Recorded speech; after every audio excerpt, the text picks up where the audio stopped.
إن الحمد لله نحمده ونستعينه ونستغفره ونؤمن به ونتوكل عليه ونعوذ بالله من شرور أنفسنا ومن سيئات أعمالنا من يهده الله فلا مضل له ومن يضلل فلا هادي له وأشهد أن لا إله إلا الله وحده لا شريك له وأشهد أن محمدا عبده ورسوله أما بعد சர்வ வல்லமையும் அதிகாரமும் படைத்த இறைவனாகிய அல்லாஹ் ஒருவனுக்குத்தான் அப்படிங்கிறத சமர்ப்பித்து விட்டு ஷரியா அப்படிங்கிற ஒரு இஸ்லாமிய அடித்தளம் என்பது மனிதகுலம் முழுமைக்கும் கொண்டு போய் சேர்க்க வேண்டிய பரப்ப வேண்டிய ஒன்றுங்கிறத முஸ்லிம்களான நம்மள நிறைய பேர் தெரியாம இருக்கிறோம். எப்படி அல்லாங்கிறவன் பொது உடைமையாக எல்லா மக்களுக்கும் உரியவனாக இருக்கிறானோ, அல்லாங்கிற அந்த ஏக இறைவன் முஸ்லிம்களுக்கு மட்டும் உரியவர் அல்ல, எல்லா சமூக மக்களுக்கும் அவன்தான் கடவுள், அவன்தான் இறைவன். இதைத்தான் உலகத்துக்கு இஸ்லாம் சொல்லுது, குல் ஹுவல்லாஹு அஹத்னு. அதே மாதிரிதான் ஒன்றை இஸ்லாம் ஷரியத் அப்படிங்கிற பேர்ல ஒரு சட்டமாக முன்வைக்குதுன்னா, இது ஏதோ முஸ்லிம்களுக்கு மட்டும் உள்ளதா? நாம் மாத்திரம் இதை கையிலே வைத்துக்கொண்டு நமக்கானதாக நமக்குள்ளே நடைமுறைப்படுத்திக் கொள்ளக்கூடிய ஒன்னானா நிச்சயமா இல்லை. எல்லா மக்களுக்கும் எல்லா சமூகங்களுக்கும் இறைவன் ஒரு வழிகாட்டுதலாகத்தான் இதை முன்வைத்து ஒரு வாழ்வியல் புரிதலை உருவாக்க நினைக்கிறான். ஆனா இன்னைக்கு என்ன நடந்துருச்சுன்னா, இதை பற்றிய ஒரு தெளிவான பரப்புதலை கொண்டு போய் சேர்த்தலுக்கான பகிர்தல்ல முஸ்லிம் சமூகம் சரியா தவறுறோம் அப்படிங்கிறது இன்னைக்கு உள்ளங்கை நெல்லிக்கனியா தெரியுது. ஏன்னா தீமைகள் என்பதை முதன்மையாக ஒரு இஸ்லாமியனால தான் தடுத்து நிறுத்த முடியும். ஏன்னா அதுக்காக வேண்டி அல்லாஹ்வால படைக்கப்பட்டிருக்கிற ஒரு சமூகம் அந்த உலகத்தில் இருக்குதுன்னா அது யாருங்க? குர்ஆனில் அல்லாஹ் சொல்ற வார்த்தை அது, நான் சொல்லல. குன்தும் கைர உம்மத்தின் உஹ்ரிஜத்தில் லின்னாஸ், மனித குலத்திற்காகவே உங்களைத்தான் அல்லாஹ் தேர்வு செய்திருக்கிறான். அதற்காக வேண்டி உங்களைத்தான் தோற்றுவித்திருக்கிற ஒரு சமூகமாக இருக்கிறீங்க, ஒரு சிறந்த சமூகம். எதனால?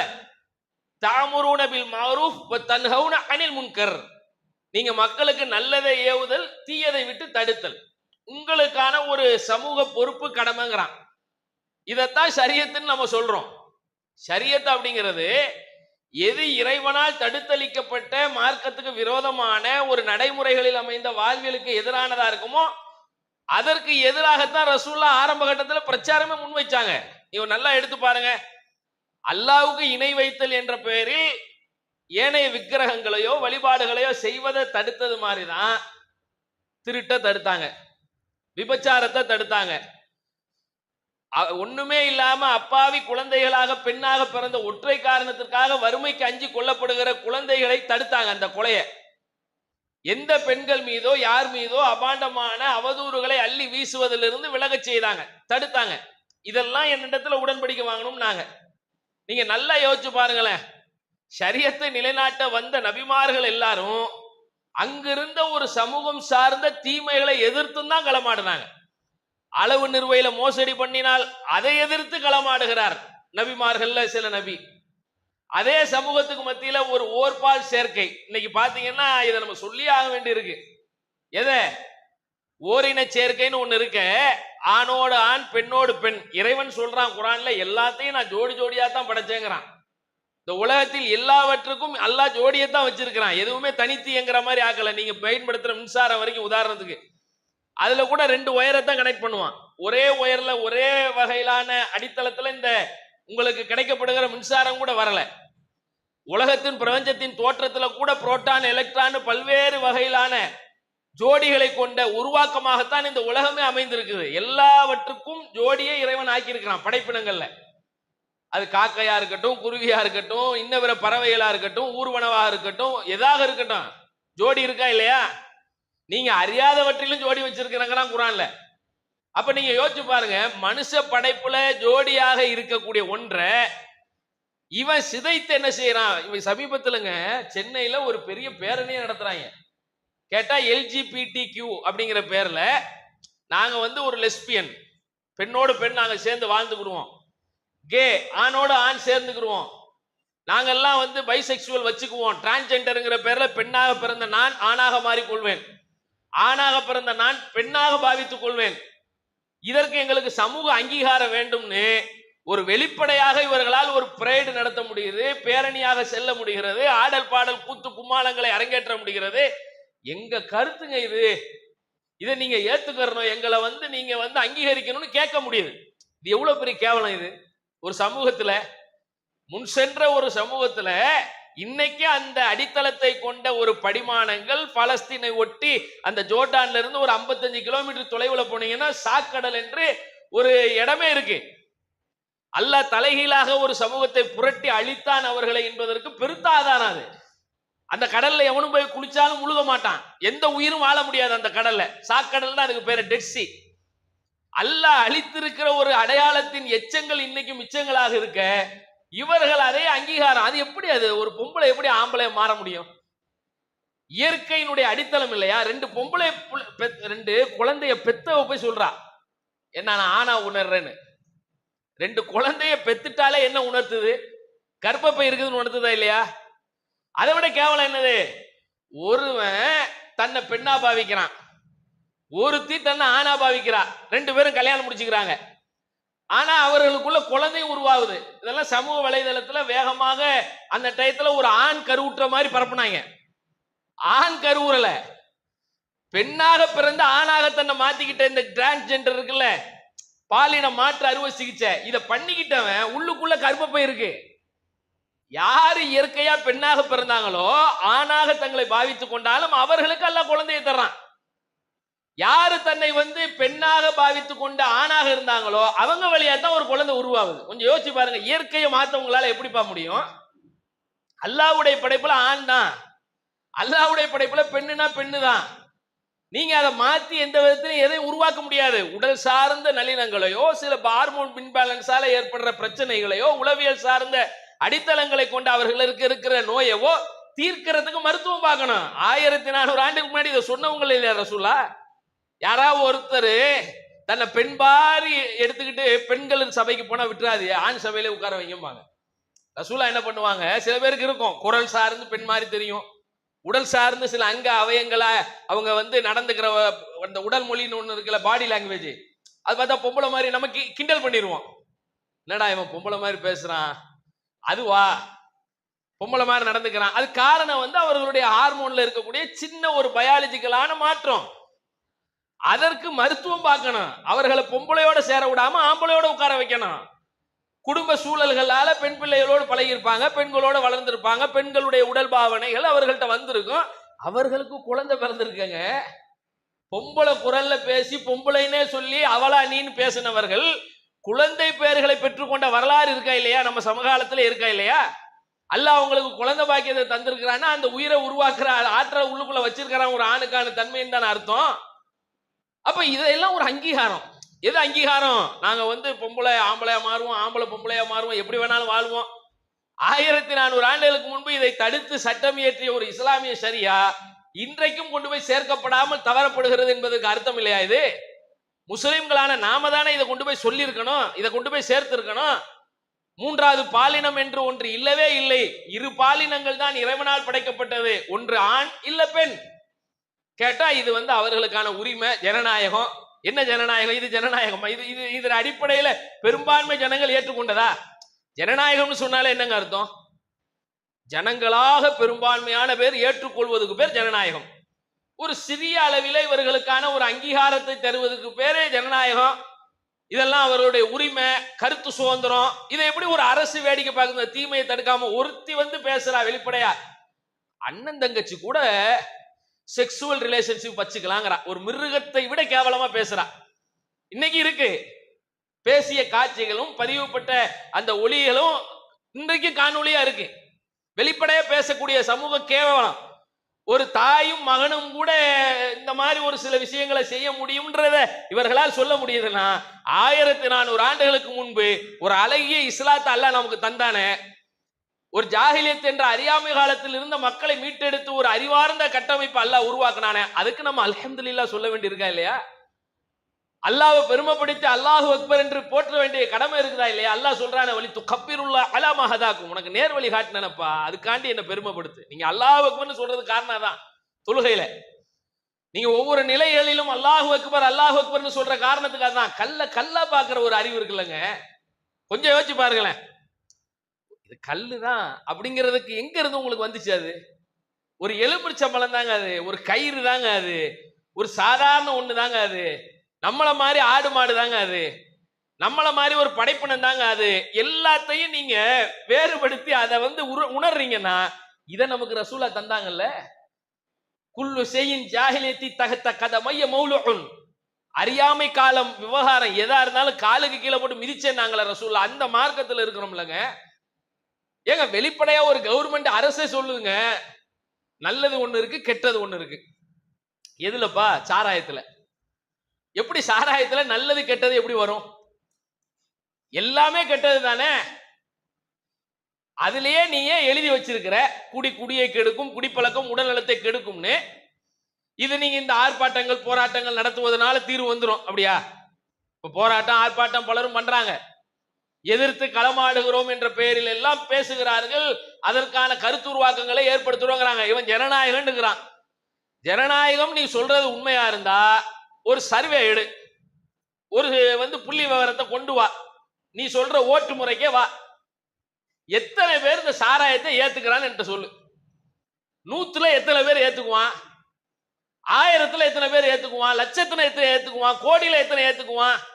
நீ அடிப்படையை கொண்ட ஒரு அரசியல் அமைப்புங்கிற அதுலயே ஏன் டைரக்ட் பிரின்சிபல் கொள்கை முடிவுல ஒரு 10 ஆண்டு காலத்துல நீங்க பூரண மதுவிலக்கு கொண்டு வரணும்? நீ ஏன் 1950ல வகுக்கப்பட்ட கான்ஸ்டிடியூஷன்ல 60க்குள்ள, அதாவது 1950ல இருந்து 1960க்குள்ள ஒரு 10 இயர்ஸ்ல ஃபுல்லா ஹோல் கண்ட்ரி இந்தியா முழுக்க பூரண மதுவிலக்கு கொண்டு வரணும். ஏன் நீ வந்து முடிவு எடுத்த? ஏன் கொண்டு வரல? அப்ப மது என்பது கேடுன்னு தெரிஞ்சுதானே கொண்டு வர்ற. ஏங்க இதெல்லாம் யாரும் போய் சொல்ல வேண்டியது இல்லைங்க, உள்ளங்கை நெல்லிக்கனி மாதிரிங்க. இது வெளிப்படையா தெரியுற ஒண்ணு, இது யாரும் போய் பெருசா பாடம் நடத்த வேண்டியது இல்ல. இது தீமைதான், எல்லாவற்றுக்கும் தீமைதான். இது ஒழிக்கப்பட வேண்டியதுதான், இது எதிர்க்கப்பட வேண்டியதுதான், இது முற்றிலுமாக இல்லாமல் ஆக்கப்பட வேண்டியதுதான். அதுதானே 1400 ஆண்டுகளுக்கு முன்பு ரசூல் ஸல்லல்லாஹு அலைஹி வஸல்லம் ஒரு சமூகத்தை ஷரியத்தை கொண்டு நிலைநாட்டினாங்க, உருவாக்குனாங்க. நீங்க என்னமோ ஹிஜ்ரத், இந்த முஹர்ரம் வரும், நம்ம ஆளுங்களுக்கு தெரிஞ்சதெல்லாம் என்னது? புது வருஷம். என்னது புது வருஷம்? அது அதுக்கு தானே. அது ஒரு சாதாரண ஒரு நம்ம மற்றவர்கள் மாதிரி முஸ்லிம் அல்லாதவர்கள்ட்ட இருக்கிற மாதிரி ஒரு வருட பிறப்பு மாதிரி கடந்து போகக்கூடியதா? ஒரு ஷரியா என்ற இஸ்லாமிய சட்டத்தை முழுமையான முறையில மனித குலத்துக்கு உருவாக்க வேண்டிய ஒரு திட்டத்திற்காக அல்லாஹ் ஏற்படுத்திய ஒரு பெரிய அளவிலான தியாகத்தின் உருவம் தான் இந்த ஹிஜ்ரத். ஒரு நாட்டிலிருந்து இன்னொரு நாட்டுக்கு நாடு கடந்து போறது என்பது ஒரு சாதாரண விஷயம் இல்ல. மக்காவில பிறந்தவங்க மக்காவை விட்டே வேறொரு நகரத்துக்கு நாட்டுக்கு போகிறாங்கன்னா என்ன நோக்கத்துக்கு போனாங்க? எதை உருவாக்க போனாங்க? ஒரு மனித குலம் முழுமைக்கும் ஒன்றை உருவாக்க வேண்டுமானால் அதற்கு அல்லாஹ் தேர்ந்தெடுக்கிறான். நீ இங்க மட்டும் இருந்துட்டு எல்லாம் முடியாது. இங்க ஜாஹிலியத்தை அறியாமை கால விவகாரத்தை பெருமையாக ஒரு பகட்டாக பாக்குறாங்க மக்காவுல. அவங்களை பொறுத்த வரைக்கும் என்னது? பொம்பளை புள்ள பிறந்தா கொல்றது ஒரு பெருமை, மதுபானங்களை வீட்டில ஒரு பழமை வாய்ந்ததாக சேமித்து வைத்து அதுல ஒரு பெருமை, பொம்பளைங்க ஒரு போகை பொருளா பாக்குறது பெருமை, சிலைகளை வைத்து வழிபடுவது பெருமை, ஒரு ஒரு காட்டுமிராண்டித்தனமான கருத்தியல்களை கொண்டு வாழ்வதில் அவர்களுக்கு ஒரு பெருமை. யாருக்கு? இந்த மக்கால இருந்தவங்களுக்கு. ஒரு மனுஷன் அடிமையா பார்த்தானா இல்லையா? அதை பெருமையா தானே நினைச்சான். எதனால பிலால் ரலியல்லாஹு அன்ஹுன்ற ஒரு சக மனிதரை ஒரு அடிமைப்படுத்தி கொடுமைப்படுத்தினான்? கொஞ்சம் யோசிச்சு பாருங்க. எதனால அம்மார யாசீர பல்வேறு வகையில சுமையார் ரலியல்லாஹு அன்ஹாவை பல சஹாபாக்களை ஏன் வந்து அடிமையா பார்த்தான்? அடிமை தானங்க. இன்னைக்கு இதே கொள்கை தான் இங்கேயும் இருக்கு. ஜாதியினால அவன்கிட்ட வந்து ஒரு நிறத்தால இருந்தது, அடிமை தலைன்னு ஒண்ணு உருவாக்கி வச்சிருந்தானா, இவன் என்ன பண்றான்? இவனை மாதிரி ஒரு சக மனுஷன்கள் தான் அதே மனுஷன்கள்ல இவன் தலை தோல் காலு இடுப்புன்னு ஒண்ணு பிரிச்சான். பிரிச்சு வச்சுட்டு அவன் எங்க வீட்டுக்குள்ள வரக்கூடாதுங்க, அவன் எனக்கு சமமா இருக்க கூடாதுங்க. ஒரு நாட்டினுடைய பிரதமர் வரைக்கும் பாக்குறாருல, பாக்குறாரா இல்லையா? ஒரு திரௌபதி முர்முன்ற ஒரு அம்மா நாட்டினுடைய முதல் குடிமகளாக, அதாவது பிரசிடென்ட் ஆஃப் இந்தியா, ஒரு பெருமையான ஒரு கிரேடுன்னு நம்ம நினைக்கிறான். அவன் பாக்குறான், நீ எனக்கு கீழே தான், நீ என்ன எனக்கு மேலையா? நீ எனக்கு வந்து விருதே கொடுத்தாலும் நின்றுக்கிட்டு கொடு, நான் உட்கார்ந்து வாங்குவேன். அத்வானி உட்கார்ந்து வாங்குறாரு, பிரதமர் மோடி உட்கார்ந்து இருக்கிறாரு. அப்ப என்னது இவன்ட்ட அந்த அந்த நிலைப்பாடு இருக்குல்ல. இல்ல ஒரு டிவி விவாதத்துல ஒரு பொம்பளை உட்கார்ந்து வெளிப்படையா சொல்றா, நாங்க எங்க ஜாதிக்காரவங்களை மட்டும்தான் உள்ள விடுவோம். எங்க ஜாதி அல்லாத மத்த எந்த ஜாதியா இருக்கட்டும் வெளியில தான் நிக்கணும், வீட்டுக்கு வெளியே. பெருமையா? எது பெருமை? இவங்க சக ஜாதி இருந்தா நாங்க வந்து அந்த ஆணை ஏத்துக்குவோம், அவரை கல்யாணம் முடிப்போம், இல்லாட்ட வெட்டி கொள்ளுவோம். கேட்டா என்னது? எங்க இது ஆணவம், அகம்பாவம். நீ ஆணவமும் அகம்பாவம் கொள்வதற்கு ஒரே தகுதி என்ன தெரியுமா? அல்லாஹ்ங்கிறவனை ஏற்றுக்கொண்டு அவனுக்கு அடிபணிஞ்சு நின்றா மட்டும்தான். தக்வாவை கொண்டுதான் உயர்வு தாழ்வு. குர்ஆன்ல அல்லாஹ் டிக்ளேர் செய்யறானா இல்லையா? எதை வைத்து நீ பெருமை கொள்ள முடியும்? எதை வைத்து உன்னை நீ மேம்பட்டவனாக காட்டிக்கொள்ள முடியும்? அல்லாஹ் என்பவன் ஒருவன் இருக்கிறான், அவனை நான் ஏற்றுக்கொண்டிருக்கிறேன், அவனை நான் அஞ்சு கொண்டு இருக்கிறேன் என்பதை கொண்டுதான் மனிதர்களுக்கு மத்தியிலே சிறந்தவர்கள் தாழ்ந்தவர்கள் என்ற வேறுபாடு இருக்கிறது. ஆனா இன்னைக்கு நீங்க பாக்குறீங்க, இதெல்லாம் நம்ம கண்ணுக்கு முன்னாடி இல்லவே இல்லைங்கிறீங்களா? ஷரியத் என்று எதை அல்லாஹ்வுடைய ரசூல் 1400 ஆண்டுகளுக்கு முன்னாடி உருவாக்குனாங்களோ இது எல்லாவற்றையும் நீங்கள் கொண்டு போய் சேர்க்க வேண்டிய பொறுப்பும் கடமையும் உங்களுக்கு இல்லையா? இதை பரப்ப வேண்டாமா? இது எப்படி நீங்க பரப்பணும்? எப்படி எல்லாம் முடிகிறதோ, எங்கெங்கெல்லாம் சொல்ல முடிகிறதோ, எந்த மக்கள்கிட்ட எல்லாம் சேர்க்க முடிகிறதோ, எந்த இடத்துல எல்லாம் கொண்டு போய் நிக்க முடியுதோ, இந்த கருத்தை வச்சு நில்லுங்க. உங்களுடைய நிலைகளும் உங்களுடைய அக்கீதா என்ற கொள்கைகளும் இதை சார்ந்ததா இருக்கணும். திருடக்கூடாதுன்னா முஸ்லீமுக்கும் சரி முஸ்லீம் அல்லாதவனுக்கும் சரி ஒரே பார்வைதான். முஸ்லீம் மட்டும்தான் அப்படி அப்படி சொல்ல முடியுமா? நீங்க வெளிப்படையா சொல்லுங்க பாப்போம். திருட்டு இருக்கு, திருட்ட தடுக்கணும். இவனே பாடல் எழுதி வச்சிருவான், திட்டம் போட்டு திருடுற கூட்டம் திருடி கொண்டே இருக்கட்டும், அதை சட்டம் போட்டு தடுக்கிற கூட்டம் தடுத்து கொண்டே இருக்கட்டும். திருடனா பார்த்து திருந்தாவிட்டால் திருட்ட ஒழிக்க முடியாதுமா. ஆனா இஸ்லாமிய ஷரியத் இருந்தா நீ அழகான முறையில இந்த திருட்ட ஒழிக்க முடியும்ப்பா. நீ ஏன் சட்டத்தை போட்டா ஏன் ஒழிக்க முடியாதுங்கிற? இஸ்லாம் சொல்லுது, ஒருத்தர் திருடுனாம்னா அவன் கையே இந்த வந்து மணிக்கட்டு வரைக்கும் வெட்டு. ஒருத்தனை வெட்டி பாரு, 1000 பேர் திருந்துறானா இல்லையான்னு பாரு. என்ன நினைக்கிற? ஒழிக்கவே முடியாது. திருடனா திருந்தணும். எப்படி திருந்துவான்? எப்படிங்க திருந்துவான்? அவனா திருந்துவான் நீ நினைச்சுக்கிட்டு நீ சட்டத்தை வந்து எந்த விதத்திலையும் கொண்டு வர மாட்ட. இஸ்லாமிய அடித்தளத்தில் இதை கொண்டு வந்திருந்தா இவன் வந்து திருட்ட ஒழிச்சிருக்க முடியுமா? முடியாதா? ஒருத்தன் தான் கை போயிரும் அப்படிங்கிற ஒரு எண்ணத்தில் இருந்திருந்தால் திருடுவானா? முதல்ல பயம் வராதா? உன் சட்டத்தை பார்த்து பயமா வருது. மணி அடிச்சா சோறு, மாமியா வீடு. எது வெளியில இருக்கிறத விட உள்ளுக்குள்ள நீ சுதந்திரமா சுற்றி திரிகிற மாதிரி ஆக்கி வச்சிருக்க. ஜெயிலுக்கு போனா தான் சந்தோஷமா வாழ்ந்துட்டு வர்றாங்க. இன்னும் பல கிரிமினல்கள் அங்க போய் தான் உருவாகுறான். எங்க போய்? வெளியில நல்லா இருந்தவங்க கூட ஜெயிலுக்கு போய் திருந்தி வரல. சீர்திருத்த கூடமாலாம் இல்ல, அங்க போயிட்டு தான் திருட்ட கத்துக்கிறாங்க. இன்னும் நூதனமான திருட்ட கத்துக்கிறான். இன்னும் கொலகாரனா மாறுறான், கொள்ளக்காரனா மாறுறான். என்னப்பா சட்டம் போட்டு வச்சிருக்க? உன் சட்டத்தினால என்னப்பா நன்மை விளைஞ்சிருக்கு? என்ன வந்து தீமைகளை எதிர்த்து நீ குறைச்சிருக்கிற? காட்டு பாப்போம். விபச்சாரத்தை ஒழிச்சிட்டியா? விபச்சாரமே இல்லாமல் ஆகிவிட்டதா சமூகத்துல? நீ வந்து அதற்கு அங்கீகாரம் கொடுக்கிற மாதிரி காரியங்களை செஞ்சு வச்சிருக்கியா, இல்ல தடுத்து நிறுத்தி வச்சிருக்கிறியா? இல்ல அதுக்குன்னு ஒரு இடம் வச்சிருவோம், அதுக்கு பேர் ஒரு ரெட் லைட் ஏரியான்னு வச்சிருவோம், சிவப்பு விளக்கு பகுதி. என்னத்துக்கு சிவப்பு விளக்கு பகுதி? ஏண்டா இல்லாம ஆக்குடா. உன் சட்டத்தினால முடியலையே. உன் சட்டத்துல ஆண் பெண் பாலின வேறுபாடுகளை கொண்டு சமத்துவத்தை உன் சட்டத்துல காட்ட முடியலையப்பா. விபச்சாரத்துல விபச்சாரம் செஞ்சா பொம்பளை தாங்க குற்றவாளி, ஆம்பளைங்க எல்லாம் குற்றவாளி இல்ல. புரோக்கர் வேணா குற்றவாளிங்களாம், கூட இருந்தவன் குற்றவாளி கிடையாது. இன்னைக்கு அதான் இந்திய சட்டம். விபச்சாரம் பண்ணியா பெண்ணு தான் குற்றவாளி. கையை பிடிச்சி இழுத்தா, என்ன அழைச்சாமா, அழைச்சா நீ போகலாமா?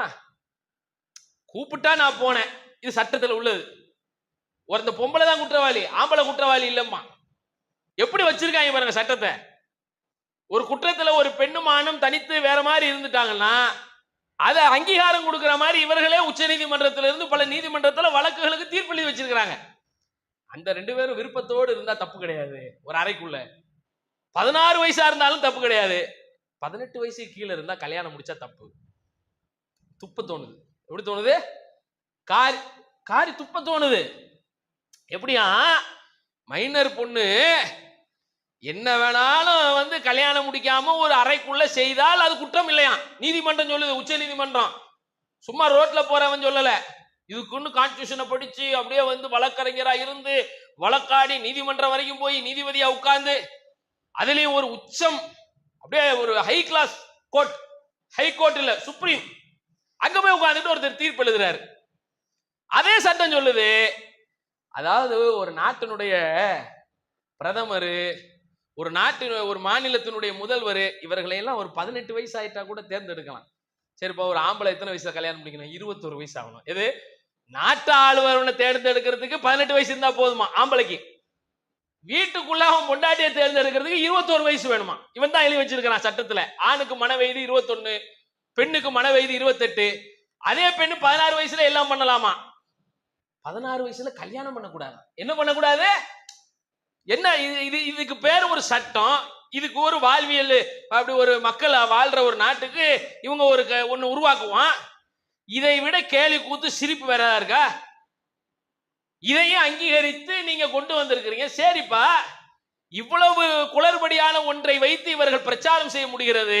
அதை தூக்கி வைத்துக் கொண்டு பாராளுமன்ற வரைக்கும் கையிலே அதுதான் முக்கியம் என்று காட்ட முடிகிறது. ஆனால் ஒரு இஸ்லாமியனுக்கு இஸ்லாமிய ஷரியத்தை குறித்த புரிதலை ஏற்படுத்துவது நம் மீதான பொறுப்பு என்பதை முஸ்லிம் நம்ம உணராம இருந்தோம்னா, இதுதான் சரி, இதுதான் வாழ்வியலுக்கு தேவையான ஒரு வழி, இதை கொண்டுதான் நாம் சொர்க்கத்தை அடைய முடியுங்கிறத சொல்ல தவறோம்னா நம்மை விட குற்றவாளி வேற யார்? நம்ம பொம்பளை பிள்ளைகளுக்கே சொல்லி தர வேணாமா ஹிஜாப் என்பது எப்படி அணையணும், எப்படி அது பாதுகாப்பு கவசம்? இதை முஸ்லீம் அல்லாத எத்தனையோ சகோதரிகள் விரும்புறாங்க. ஆனா நம்ம தான் கொண்டு போய் சேர்க்கல. எதை சேர்க்கல? முஸ்லீம் பெண்களே அதை சரியாக அணியாத போது, அந்த ஹிஜாப் என்ற திரையிடுதலில் இருக்கிற கண்ணியம் புரியாத போது முஸ்லீம் அல்லாதவங்களுக்கு எப்படி? நீங்க நல்லா பாருங்க, ரஹீமான ஒரு பொண்ணு எதுக்காண்டி இஸ்லாத்துக்கு வந்துச்சு? மோனிகான்னு இருந்ததுல ஒரு சினிமா நடிகை தானே, ஒரு நடிகை. அந்த பெண் ஒரு நடிகை. ஒரு தடவை வெளியே போகும்போது பலரும் வந்து ஒரு சினிமா பிரபலமா நட்சத்திரமா இருந்தா வந்து என்ன பண்ணுவாங்க, மொய்க்கிற மாதிரி மொய்க்கிறது, செல்ஃபி எடுக்கணுங்கிறது, ஆட்டோகிராஃப் வாங்குறது, பல்வேறு வகையிலான அவங்களுக்கான ஒரு பிரைவசி பாதிக்கப்படும். இந்த அம்மா என்ன பண்ணிருக்கு, மோனிகாங்கிற பெண்ணு அந்த பருதாவை போட்டுட்டு வெளியே போயிருக்கு. அந்த ட்ரெஸ் மறைக்கிறதுல முழுசா அதை வாங்கி புர்காவை போட்டு போயிருச்சு. போயிட்டு வந்து அப்படி ஒரு சுதந்திரமா அந்த அம்மாவுக்கு மனசுல ஃபீலிங், என்ன கண்ணியமான ஆடையா இருக்க, நல்லா இருக்கே இது. அதுதான் ஒரு சின்ன ஸ்பார்க், அப்படி உள்ளத்துக்குள்ள ஒரு சின்ன பொறி, இஸ்லாமிய தேடுதல் வருது. இஸ்லாத்துக்கு வந்து ரஹீமாவை மாறுது. நீங்க என்ன நினைச்சுக்கிட்டு இருக்கிறீங்க, கண்ணியம் எதுல இருக்கு? நேத்து வரைக்கும் ஒரு அம்மா சினிமாவில் அரைகுறை ஆடையோட இருந்த போது பார்த்த பார்வை என்ன, இன்னைக்கு அதே சகோதரி மும்தாஜை பார்க்கிற பார்வை என்ன? இஸ்லாம் தருகிற கண்ணியம் இல்லையா இது? இதை எடுத்துக்கொண்டு போய் சேர்க்க வேண்டிய பொறுப்பு முஸ்லிம்கள்ட்ட இல்லையா? இது எல்லாருக்குமானதுன்னு எல்லார்ட்டையும் நீங்க கருத்தியல் உருவாக்கத்தை கொண்டு பேசுபொருள் ஆக்கிட்டீங்கன்னா அதுதானே நம்முடைய வெற்றி. முஸ்லிம் பெண்கள் மட்டும் நீங்க பள்ளிக்கூடத்துக்கு வரும்போது ஹிஜாபு போடாதீங்க, முஸ்லீம் அல்லாத பெண்கள் அதை கேட்கணும். நீங்க எதை உருவாக்கணும்? இதுதாங்க கண்ணியம். நேத்து வரைக்கும் ஜெயலலிதா அம்மாவை பார்த்த பழைய பார்வை என்ன? அதே அம்மா முழுசா தலையை மட்டும் தான் மறைக்கல, மற்ற எல்லாத்தையும் மறைச்சுதான் அழகா வந்தாங்க. பாத்தீங்களா இல்லையா? ஜெயலலிதா அம்மா மரணிக்கிற வரைக்கும் சினிமால பார்த்த ஜெயலலிதாவுடைய உடை எப்படி இருந்தது, அதே அம்மா அம்மானு கூப்பிட வந்துச்சுல வார்த்தை. எப்படி ஒரு கண்ணியத்தை அல்லாஹ் தந்தான். தலை முடிய மட்டும் மறைக்கல, உடம்புல இருக்கிற அத்தனை பகுதியும் மறைச்சு ஹிஜாபு தான், அது புர்கா மாதிரி தான் அணிஞ்சிருந்தாங்க. அந்த கண்ணியம் எங்க இருந்து வந்தது? அப்ப இது எல்லா பெண்களுக்கும் தேவைங்கிறத ஒரு முஸ்லிமால தானங்க எடுத்து சொல்ல முடியும். 1400 ஆண்டுகளுக்கு முன்பு இஸ்லாம் சொன்ன சட்டம் இங்கே வந்தா மட்டும்தான் திருட்டை ஒழிக்க முடியும், விபச்சாரத்தை தடுக்க முடியும், மது இல்லாத ஒரு தேசத்தை உருவாக்க முடியும். சும்மா சொல்லிக்கிறாங்க. அழகா சகோதரர் திருமாவளவன் சொல்லுவார் பாருங்க ஒரு மீட்டிங்ல, கள்ளச்சாராயம் கிடையாது, நல்ல சாராயம் கிடையாது, எல்லாம் கட்சி சாராயம் பாரு. உண்மையான வார்த்தையா இல்லையா? அது ஹக்கான வார்த்தையா இல்லையா? கள்ளச்சாராயம் ஒண்ணு என்னடா இருக்கு, நல்ல சாராயம் ஒண்ணு என்னடா இருக்கு? எல்லாம் கட்சி சாராயம். காய்ச்சறது இவன் தான். அப்ப இவன் தான் விற்பான். மிடாசில இருந்து பெரிய பெரிய சாராய ஆலைகள் யார் நடத்துறா? எல்லா கட்சிக்காரனும் சாராய ஆலையை வச்சிருக்கிறான். இதுல வேறுபாடே கிடையாது. உள்ளுக்குள்ள அவர்களே காய்ச்சறது, காய்ச்சியதை விற்கிறாங்க, அவ்வளவுதான். ஒரு அரசு அதிகாரம் வந்துருச்சுன்னா அவர்கள் பேராலேயே அது என்ன செய்யறாங்க, டாஸ்மாக்ன்ற பேர்ல அரசு சார்ந்து விற்கிறான். எப்படி தடுப்பான்? எதிர்கட்சியாக இருக்கிற வரைக்கும் ஒரு வார்த்தையா இருக்குது, ஆளுங்கட்சி ஆயிட்டா வேற பார்வை ஆயிடுது. அது எப்படி? அது தீமைக்கு எப்படி ரெண்டு பார்வை இருக்கும்?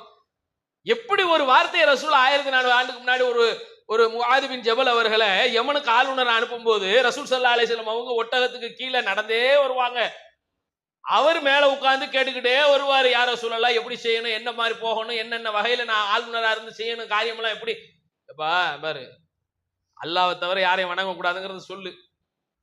அதே மாதிரி தொழுகைக்கு அவங்க வந்துட்டா இஸ்லாமிய மார்க்கத்தின் உட்பட்டுட்டா தொழுகை நிலைநாட்டணும், அதெல்லாம் சொல்லு. லேசான விஷயத்த மார்க்கத்துல அடிப்படையா காட்டு, கடினமா எதையும் சொல்லாத. அவர்களுடைய பொருளாதாரத்தை நீ சட்டம் போட்டு நீ ஒரு அடிப்படையில வரி போட்டினா கூட அநியாயமா எடுத்துறாத. ஒரு ஜனாதிபதி சொல்ல வேண்டிய விஷயம் எல்லாம் சொல்றாங்க.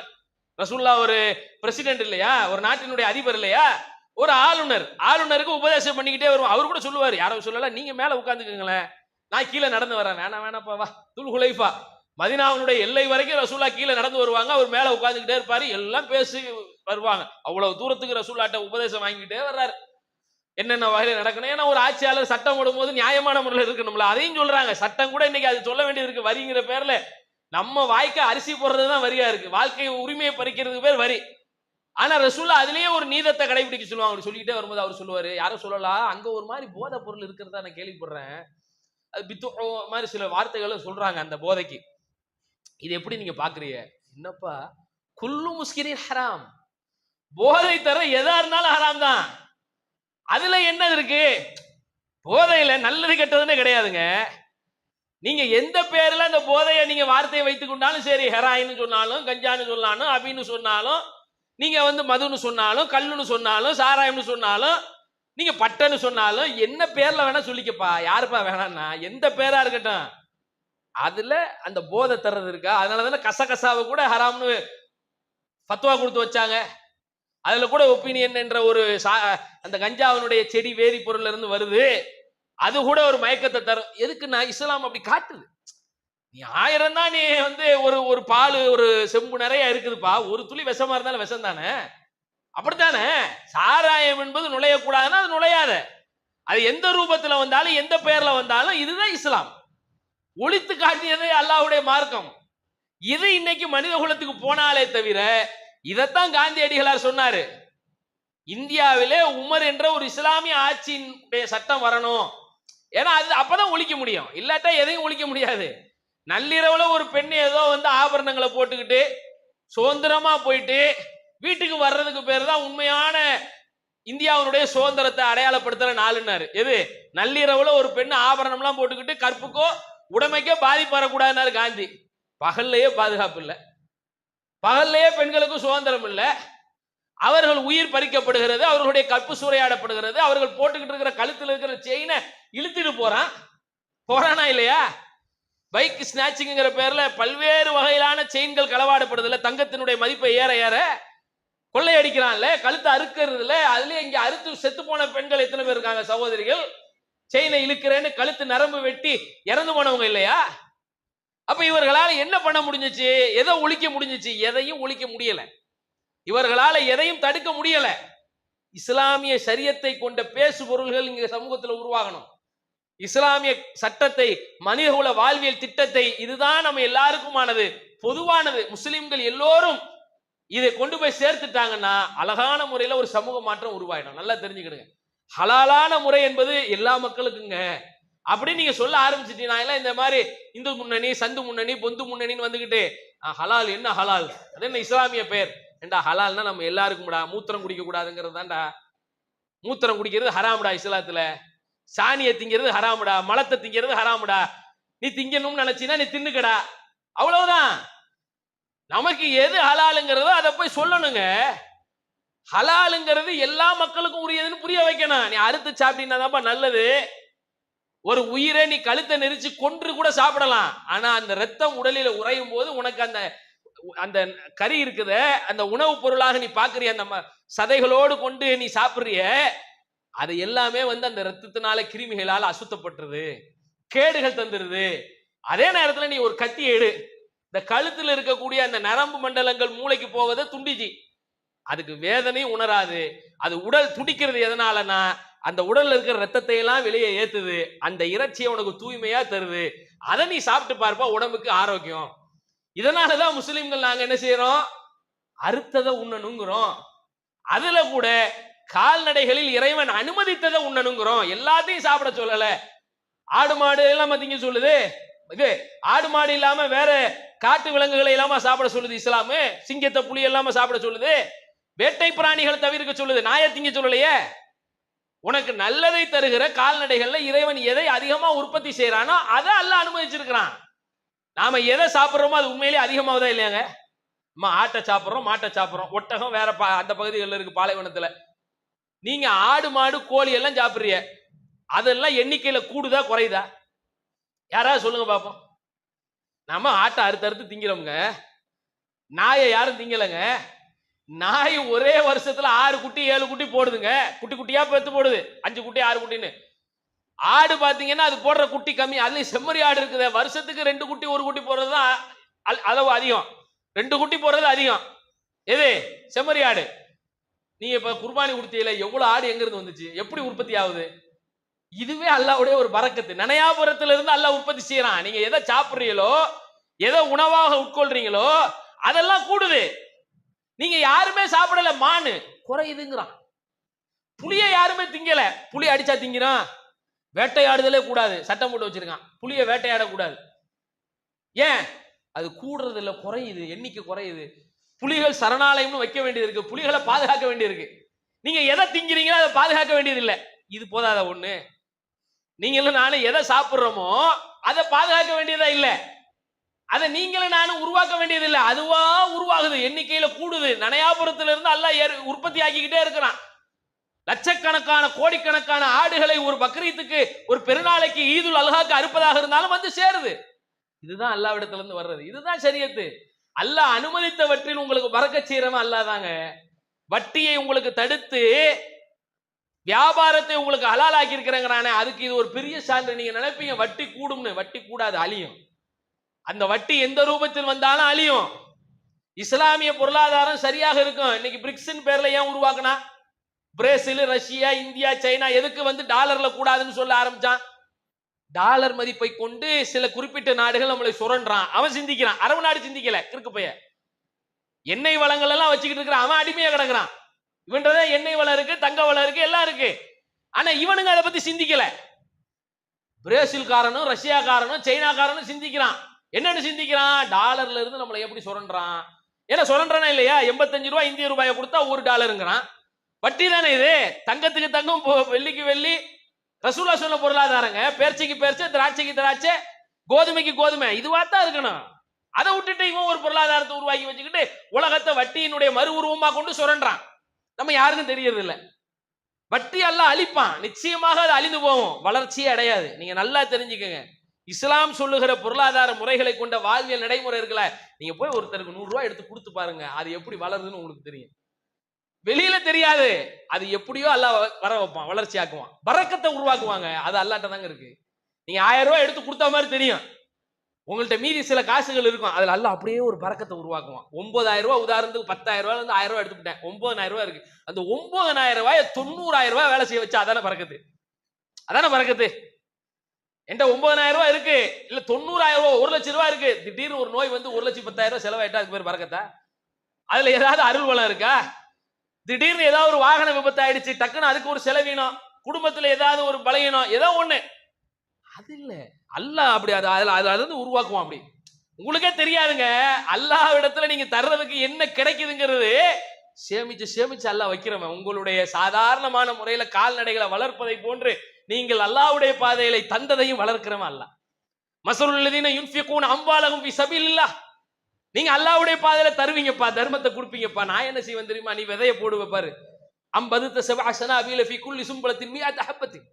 நீ ஒரு தானியத்தை போடுற, அது 7ஆ மாறுது. நீ பாக்குற ஒரு தானியம் தான் 7 கதிராகி 700 ஆகுது. நான் இப்படித்தான், அல்லாஹ்வாகிய நான் இப்படித்தான் உனக்கு பன்மடங்கு ஆக்குவேம்மா. உங்க பார்வைக்கு தெரியாது, வட்டி வளர்ற மாதிரி தெரியும், வட்டி அழியும். தர்மம் கொடுப்பது குறையிற மாதிரி தெரியும், ஆனா அந்த தர்மத்தை அல்லாஹ் வளர்ப்பான். நிச்சயமாக அல்லாஹ்விடத்தில் உதவியை தேடுங்கள், அல்லாஹ்விடத்தில் அருளை தேடுங்கள். இஸ்லாமிய மார்க்கத்தின் அடிப்படைகளை கொண்ட ஷரியத்தை நிலைநாட்ட வேண்டிய, பரப்ப வேண்டிய கடமை உணர்ந்து நடந்து கொள்ளுங்கள் என்று நேரத்தின் அருமை கருதி இந்த நேரத்தில் உபதேசித்துக் கொண்டு என்னுடைய உரைக்கு